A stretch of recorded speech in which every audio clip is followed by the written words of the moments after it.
Bonjour à toutes et à tous, bienvenue dans ce nouveau chapitre consacré aux aperçus dynamiques. Alors vous vous souvenez certainement, dans les premiers chapitres, j'avais importé des photos avec l'arborescence sur mon disque C, donc toute une arborescence de photos, à partir de dossiers existants déjà sur mon disque C, avec des sous-répertoires par thème. Et puis j'avais importé d'autres photos à partir d'une carte mémoire dans deux répertoires qui sont sur un disque externe, le disque F en l'occurrence. Alors vous voyez la petite lumière verte ici est allumée, ça veut dire que mon disque est en ligne. Donc si je veux développer par exemple cette photo, alors on voit le petit icône ici à droite et l'histogramme qui m'indique que c'est la photo d'origine. Donc si je veux la développer, il n'y a pas de souci, je peux le faire sans problème. Module développement, voilà, j'ai accès à tous les paramètres de développement, il n'y a aucun souci. Par contre, imaginez que mon disque F ne soit plus en ligne, donc là, normalement, je ne pourrais rien faire. Voilà, je déconnecte le disque F, on va voir ce qui se passe. Donc vous voyez, la petite lampe verte n'est plus allumée, ça veut dire que l'unité n'est plus en ligne, et il y a un point d'interrogation sur mes deux répertoires, ça veut dire qu'il ne les trouve pas. Voilà, donc imaginez, mon catalogue se trouve sur le disque C. Vous vous souvenez, donc le catalogue pointe sur des photos qui sont sur le disque C, et sur des photos qui sont sur le disque externe. Alors, on va essayer de développer une des photos qui est sur le disque externe, n'importe laquelle, par exemple celle-ci. J'ai toujours les vignettes, donc il est capable de me les afficher. Alors on va la mettre seule sur l'écran, voilà. Et je vais dans le module de développement pour voir ce qui se passe. Et vous voyez, il me dit que le fichier est introuvable et tous les paramètres de développement sont grisés. Donc ça veut dire qu'on est incapable, il n'y a même plus d'histogramme, et il m'indique dans le petit icône d'information ici que la photo est manquante. Voilà, donc ça veut bien dire qu'on ne peut pas développer, travailler, modifier sur une photo qui n'est pas en ligne. On verra toujours les vignettes, on affichera toujours les vignettes, mais on sera incapable de faire la moindre opération dessus. Alors on va remettre en ligne le disque F. Voilà, le disque F a été reconnecté, vous voyez la lampe verte est allumée, et mes deux répertoires sont connus. Donc là, pas de souci, je pourrais développer mes photos. Alors ce qu'on va faire, c'est créer un aperçu dynamique. Alors pour une photo qui sera peut-être un peu plus jolie, je suis désolé, là c'est un shooting brut de fonderie, les photos sont pas triées, bon, on va en prendre une qui est à peu près potable, pour l'exemple. Voilà, donc je vais développer cette photo. Alors non, d'abord, je vais créer un aperçu dynamique pour cette photo. Alors vous voyez, on peut créer des aperçus dynamiques après coup. C'est pour ça que je vous avais indiqué, c'est pas la peine de les créer à l'importation de masse, parce que vous allez charger votre catalogue par des aperçus dynamiques que vous n'allez peut-être jamais utiliser. Moi, je préfère les créer au fur et à mesure, sachant que j'en aurai besoin pour certaines photos. Alors, sur cette photo, on va créer un aperçu dynamique. Alors, il y a deux façons de faire. Dans le menu bibliothèque, aperçu, créer des aperçus dynamiques, ou bien, plus simple, vous cliquez sur ce petit icône, qui indique photo d'origine pour le moment. Donc là, il vous demande si vous voulez bien créer un aperçu dynamique pour cette photo. On va le faire. Voilà, l'aperçu dynamique a été généré. Et là, dans l'icône d'information, je vois qu'il y a une photo d'origine plus un aperçu dynamique. Alors cet aperçu dynamique va me permettre de travailler sur ma photo. Alors c'est une photo réduite, hein, c'est pas une vignette. Un ordre d'idée, si ma photo fait 30 mégas, la taille de l'aperçu dynamique va être divisée par 30, donc il fera environ 1 méga. Sachez qu'il faut diviser à peu près par 30 pour avoir la taille de l'aperçu dynamique. Et sur une image réduite, vous allez voir qu'on est capable d'indiquer des paramètres de développement. Donc ça veut dire que maintenant, si on suit mon raisonnement, si je déconnecte mon disque externe, je serai capable de développer cette photo sans pointer directement sur la photo réelle. On va le faire. Je déconnecte à nouveau mon disque F. Voilà, le disque F a été déconnecté, vous voyez. On n'a plus accès aux photos d'origine.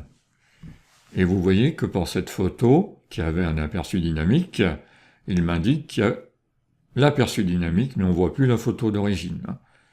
Et là, vous voyez, à partir de l'aperçu dynamique, il est capable de calculer un histogramme. Donc ça veut dire que je vais pouvoir travailler sur cette photo. On va essayer. Je vais dans le module de développement. Et vous voyez que là, j'ai accès aux paramètres de développement. Miracle. Donc ça veut dire que je peux travailler sur des photos sans avoir directement le disque qui contient mes photos. Il suffit d'avoir le catalogue. Je vais la passer en noir et blanc pour avoir quelque chose de parlant. Donc ça veut dire que si mon catalogue est sur mon disque C, j'ai accès aux vignettes des photos de mon disque déconnecté, externe pour le moment, et aussi aux aperçus dynamiques. Et un aperçu dynamique me permet de faire un développement. Donc ça veut dire que ce développement, il est inscrit dans le catalogue, hein, vous vous souvenez, il y a tous les paramètres de développement, mais n'est pas encore appliqué sur la photo réelle. Alors on va voir ce qui va se passer si je reconnecte mon disque externe. Je vais le faire. Voilà, mon disque externe a été reconnecté. J'ai accès à nouveau à l'unité et au répertoire. Et vous voyez que pour cette photo, maintenant, il m'indique qu'il y a la photo d'origine plus l'aperçu dynamique. Si je supprime mon aperçu dynamique, vais-je retrouver mon développement? Bonne question. Alors, je le fais, je clique sur cette icône magique, là, à côté, et il me dit, voulez-vous supprimer l'aperçu dynamique? Ce que je vais faire, je le supprime, et au miracle, il a synchronisé le développement sur la photo d'origine. Donc vous voyez un petit peu maintenant, un petit peu mieux, l'intérêt de ces aperçus dynamiques. Ils vous permettent de travailler à distance, ils vous permettent de travailler sur des photos qui ne sont pas en ligne, mais à condition d'avoir des aperçus dynamiques et à condition d'avoir le catalogue. D'accord? Ce qui veut dire que si vous avez un disque externe qui contient toutes vos photos, par exemple, le jour où il est déconnecté, si vous avez pris soin de créer des aperçus dynamiques pour les photos qui sont contenues dans ce disque externe, vous serez capable de développer ces photos. Et dès que vous allez rebrancher votre disque externe, elles vont être automatiquement synchronisées. C'est automatique, il n'y a rien à faire. Alors, pour être complet, en ce qui concerne cet affichage ici, donc on va sélectionner plusieurs photos, et vous allez voir que cet affichage, voilà, j'en ai pris 4 ou j'en ai pris 5, vous allez voir que cet affichage est modifié. Vous voyez, là j'ai 5 photos sans aperçu dynamique. J'en ai 0 avec aperçu dynamique, j'en ai 0 avec seulement un aperçu dynamique, et j'en ai 0 manquante. Cet affichage est plus complet quand on se positionne sur plusieurs photos.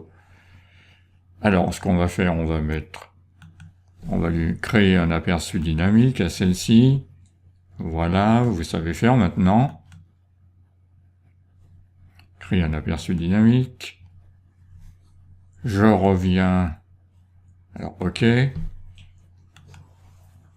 je reviens à mes 5 photos, original sans aperçu dynamique, j'ai une photo originale avec un aperçu dynamique, 0 photo avec seulement un aperçu dynamique, et pas de photo manquante. Alors là, ça s'incrémenterait si je débranchais mon disque externe. Voilà, donc ça permet d'avoir quelques informations. Autre chose aussi, où vous pouvez créer des aperçus dynamiques, c'est quand vous exportez votre catalogue. Donc là, exporter en tant que catalogue. Donc là, vous allez exporter tout le dossier studio en tant que catalogue. On verra que c'est utile dans certains cas. Et là, vous pouvez inclure des aperçus dynamiques. Vous pouvez créer et inclure des aperçus dynamiques. Voilà, comme ça, je suis un peu plus complet. Donc, vous voyez l'intérêt de ces aperçus dynamiques. Ça valait le coup d'y consacrer une vidéo. Alors, ça peut... Moi, je les utilise quasiment pas, mais parce que j'en ai pas l'occasion. Mais j'avoue que c'est intéressant. Alors, pour les pros, c'est très intéressant parce qu'ils gagnent beaucoup de temps en ne travaillant que sur des aperçus dynamiques. Ça va beaucoup plus vite. Et aussi, ils sont souvent à l'extérieur, en voyage ou en déplacement. Et là, ils aiment bien travailler sur leurs photos directement sur leur portable. Donc, on voit que c'est intéressant, que cette notion qui avait été très demandée, je me souviens à l'époque, les pros la demandaient énormément, elle a été enfin créée dans Lightroom 5 et fortement améliorée dans Lightroom 6. Et je pense qu'elle va être en constante amélioration. Voilà, je vous remercie infiniment pour votre attention et je vous dis à très bientôt pour d'autres épisodes.